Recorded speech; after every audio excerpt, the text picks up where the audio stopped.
Yo, what's up, guys? A video on Maximilian RTA. Thing is, I streamed this already, and then I noticed that for some reason my streams weren't saved, and I didn't record it either. So, with that said, I can't really showcase what I was doing before. Well, still kind of can, but the thing is, I already reverted all of my rune switches because I did a lot of rune switches for Maximilian in RTA. And the main reason I did that is because if you want to draft a Maximilian, you kind of have to have a full-on Maximilian draft to actually become pretty strong with Maximilian. So in this case, this is just a Maximilian that I made for, well, my normal standard stuff. The other Maximilian I had was somewhat lower on the accuracy. It had the artifacts in there to focus more on. Yeah, the artifacts are bugged over here as a bug client. Like, don't mention it. It's just a visual bug. It actually is there. But it had like 71 accuracy and then like 107 crit damage and more attack. So I did a little bit more damage and that kind of stuff. Was also faster. Like all of my units were tuned around like 290. And then going for like all kinds of strippers in front of that with the nafties together and that kind of stuff. So I have been getting this question, especially when I pull this, like, oh, you're gonna play SWC again because Maximilian's so good for SWC, right? Um, well, my question to you: name one Maximilian player in SWC, just one. And Killian Bao doesn't count because that is Legend Tournament. Why would Maximilian be that good if you cannot name any? Because as far as I know, I cannot name any. And that makes me think like, is the unit actually that strong, or is the unit just that strong in lower ranks? Because what Maximilian really allows is just to keep spamming the same 5 units over and over. And that's what a lot of like Conqueror players or even fighter players, like they really like to do. Just spam the same units over and over, have a very small unit box, don't have to think too much, cleave, get fast matches, super nice. But in high G3, that doesn't really work. Because if you think about it, what does a Maximilian draft need? It needs 2 speed leads, 2 AoE strippers, 2 boosters, and 2 damage dealers. Those are pretty much 8 things you need in 5 units, whereas 1 unit also gets banned out. That is not too easy. Plus, you're working with 224 leads and probably with units on lower bases as well, or like the lower base speed. So you have to overcome if they go for 33 lead plus an Etna, how you're going to exceed that. If they go 33 lead plus a Asher or Sekhmet or any of those units, they will outspeed you. And Maximilian kind of only works if you take that first turn. How did, for example, Kelly and Bao make that work? Well, he had a lot of other LDs you could pair them with. So I would say Maximilian is very strong with other LDs. However, what do you have over there then that I would say like, okay, Maximilian with Neftis together? Well, actually, that's pretty weak. And the main reason why that is pretty weak is because they do the same thing. And because they do the same thing, it's not as strong as you might think. I still have, however, a bunch of replays, but also a bunch of other people that I started watching and just checking like how they play with like Maximilian or Maximilian and Neftis. So this guy, for example, is Maximilian Neftis player, and he mainly plays it with Lionel, also known as yeah, this is Lionel, but also the Water Ezio. Is it strong? Well, you can see he struggles to get G1. Like he goes up and down, in and out of G1 kind of style. So is it per se that strong? Not really. Does the draft look really strong on paper? Yeah, but it's actually pretty easy to counter because a Hagang counters it. If you ban the Nefties, Hagang pretty much counters this whole team. Or no, but not that one. But these two are kind of counter to a Hagang. If you want to go for an Abelio rather than a Patar, Patar counters, like if you ban this, counters everything else that's on the field. Revenge is Vert counter it, more counters it. So there's actually a lot of things that counter it. And you can say like, oh, if there's more, you go Hey Gang. Sure, but there's just so many things that you go Hey Gang, they go Sonya plus 33 lead. It is actually pretty hard to draft in, and that's why you see this guy. Well, he actually has like a decent-ish climb over there. But you see a lot of those guys, and I think I followed a few more. This one is actually quite some higher up. Also does have Nefties, but actually mainly drafts Maximilian. And then goes for Maximilian, does have like a Julian in there as well. But mainly goes for these kind of drafts. I think this would be, if you want to play Maximilian, would probably be the most spammable, strong draft out there. But you're somewhat bound also to your Chung Pong doing good strips. Plus, he has a lot of flexible picks with other LDs in there, such as the Julian, which is, I would say, pretty much strongest single target damage dealer in the game right now. Might arguably give that to like a Han or a Bella as well, but Julian is definitely high up there too.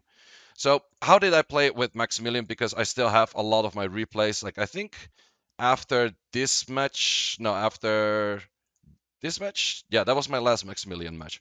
So I actually started off on like 1962 or something. And as you can see, I dropped quite some points to like 38.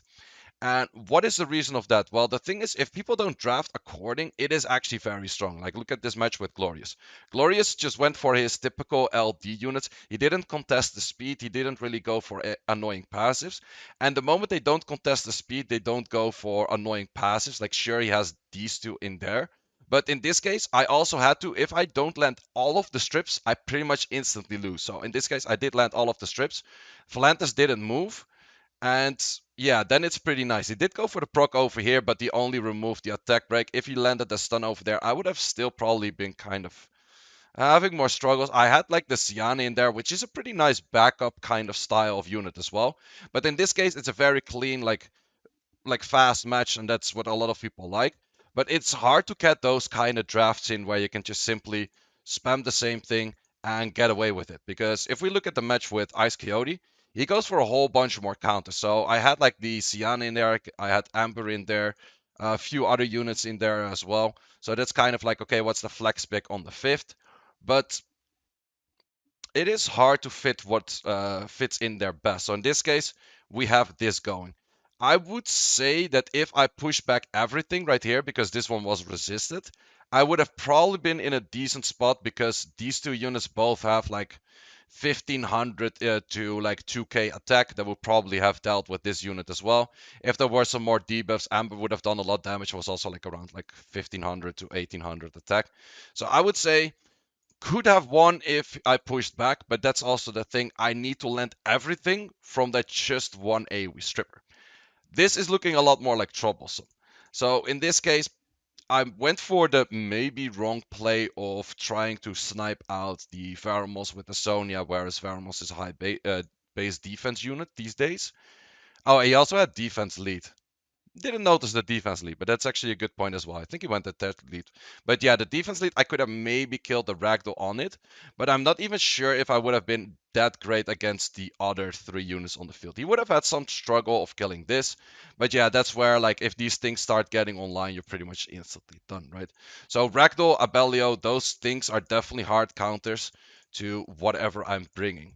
So let's see on that next match. It was that one. Then we go on this match. This match was, yeah, he brought somewhat of speed contesting, but if they bring somewhat of speed contesting but not fully, it is actually pretty strong against it because in this case he just has like 24 lead and he actually does outspeed me in this case, which, yeah, okay, I must say I'm not the fastest. Like Lionel had pretty fast runes, but he also had the thing where he wasn't really speed tuned. You're not really speed tuned, yeah, then you're gonna get hit quite some.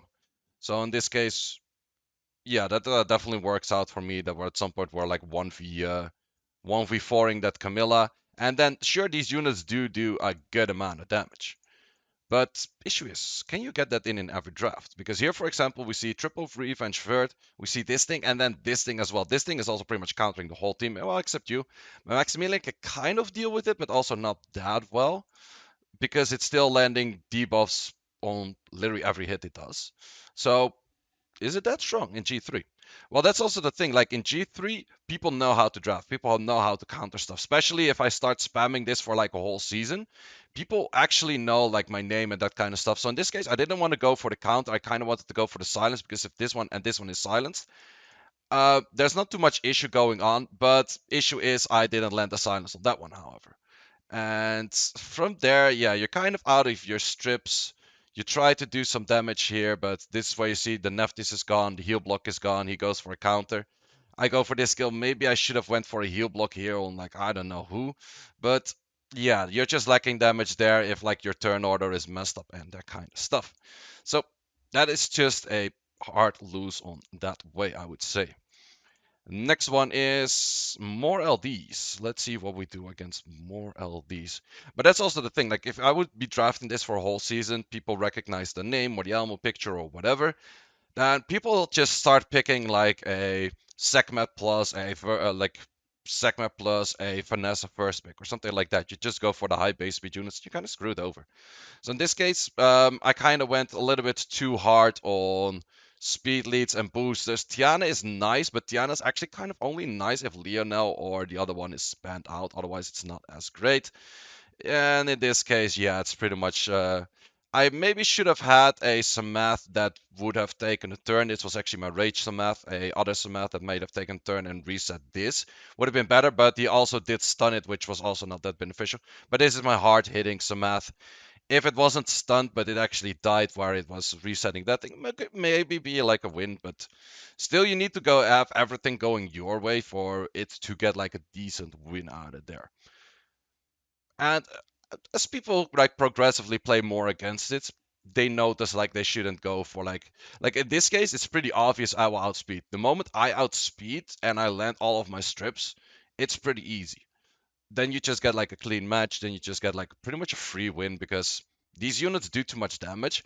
And that's where if people don't really use passives that much, it is easy. So would I like let's say I would spam this all the time? What rank would I possibly get? I would probably get like G2, maybe edge G3 if I play enough matches. Like sure, it's definitely strong, but it is not gonna get you like somewhat of like high 50% win rates or 60% win rates. And in tournament play, I think it's way too predictable. So yeah, this is a match where you can see like I missed two strips, and missing those two strips pretty much made it instantly that you're like yeah, super hard fucked. So in this case I was like, okay, I kind of want to go for the kill. Maybe I should have actually pushed back you, but I was scared that this thing would have cut in the middle. And yeah, that's why you see you only kind of need 3 units to clean up this whole team the moment you have some decent-ish units with some CC, because that's the thing. I can pretty much never draft any sustain in my draft. So if anything just procs out, if anything just resists, if anything just does any slight RNG thing, it's pretty much instantly GG because there's no coming back from like any bad moments. So yeah, those just become like instant GG matches. So therefore, also to answer the question, like, are you gonna be like an SWC because you pulled a Maximilian? No, no. The thing is, I think Maximilian for SWC is the most predictable thing out there. It could be decent where you have like a Maximilian cleave runed up, but then also like another set runed up. But the annoying thing about Maximilian is Maximilian needs all of these other components and therefore only kind of fits if you draft Maximilian in slot 1 or slot 2. If you don't draft Maximilian in slot 1 or slot 2, it kind of gets screwed right away. So in this case, I don't strip everything, but I also miss the heal block thingy. And he instantly goes for a switch where my Antares decides to do nothing, and I didn't get a cut in as well. So that's somewhat unfortunately. But yeah, in this case, I did notice a lot of matches. Like I also played Maximilian as more of a last pick of like how it is ruined right now against Obabo. And it won that one. But that is one like this could be like, oh, such a Maximilian showcase, such a Maximilian showcase. Nothing on the Sonya. Sonya killed 2 units so far, but Maximilian did everything, right? Maximilian's so good. Like you could be showcasing units like that. It's like, oh, Maximilian's so good. Sonya killed 3 units. Like, yeah, I guess. But the more flexibility you want in your draft, which is definitely the way you want to play in G3, you cannot really lock yourself in onto Maximilian in first pick that much. So, and from here, I actually started playing like my normal draft and then normal draft, and then I started winning most of my matches again. Whereas before, you could maybe claim that like, oh, if you landed everything, you would have won, blah blah blah, that kind of stuff. Yes, but you're doing 4 times a 15 check. It is somewhat likely that you're not gonna land on your Maximilian. So Maximilian, by all means, very cool unit, very versatile unit, but I would also say it's somewhat of an overrated unit because if you actually look at the top of, let's say, a monsters used, you're not going to see too many G3 people in here spamming Maximilian or using Maximilian all too much. Like, sure, you have some here and there, but a lot of them, I haven't actually seen this guy. Let's see what this guy plays with on regular base. This guy. Does he actually spam Maximilian a lot? Well, he played everything in Goodwill, so that's not really something we can refer to. But yeah, that's the thing with Maximilian. You kind of have to, if you draft Maximilian, you have to build your whole comp around Maximilian. Because you need the double speed leads, you need the double fast units. I kind of like his style with a Ganymede fast unit, but that means that you kind of need your chunk pong on the fast set as well. Does he do that often with the Ganymede? I'm not sure. Let's see. Let's see if the Ganymede is tuned to go super fast, because you actually kind of need like your whole team on Swift. Would I say I have the best Swift runes out there? Not really as well. Like I have 4 Swift quads. One of them is on the slot 2. One of them is on the slot 4 flat, and all of my quads are just like 30 speed after the thingy. So yeah, that's if it works out like this, it is pretty strong. Definitely is. If he didn't stun the Pheromones here would have instantly lost. So let's see which unit did actually stun it for him. Was that the Moor? That also means like if you put the Moor in there, his whole team is pretty slow, so it's super susceptible to outspeeds once again. But let's see, who stunned this Pheromone thingy? CP? Nope. Ah, he has a despair one. Okay, interesting.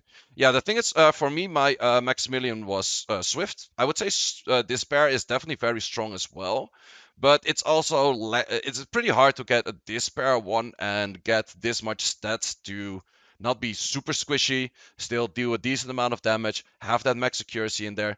If you want to meet those stats with a despair, those are pretty high stats to get. Like that's legitimately not that easy, even though he has the awakening into crit rate.